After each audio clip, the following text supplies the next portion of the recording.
ជីបជាគ្រូតស៊ូបងរៀនប្រាត់ប្រដៅព្រៀនកូនចៅប្រុងស្រីរួងថាចំណេញពិតវិសេងក្រៃប្រសើរឡើងអ្វីនៃទ្រព្យទាំងឡាយអាណិតស្រឡាញ់ពោពេញដួងចិត្តប្រោះប្រនៃពិតដូចឪពុកម្ដាយអមរំណែនាំពន្យល់បរិយាយ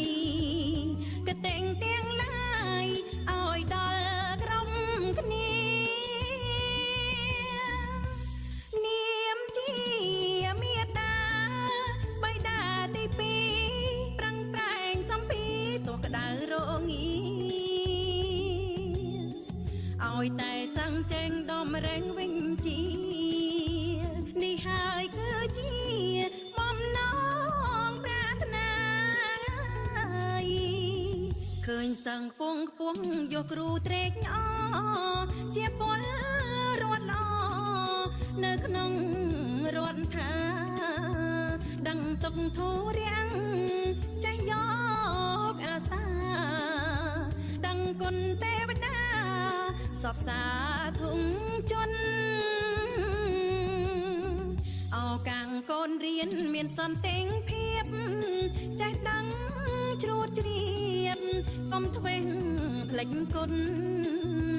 សំដេចដែរចោតស៊ូរែកពុនធំក្រៃអាំងណាន់ព្រាពុំបានឡើយ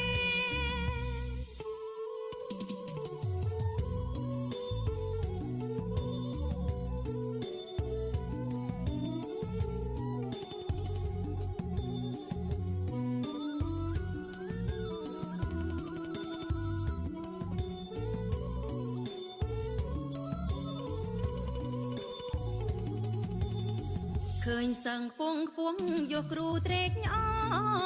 ជាពលរដ្ឋល្អនៅក្នុងរដ្ឋថាដឹងទុកធូររាំងចេះយកអាសាដឹងគុណទេវតាសពសាធុងជន់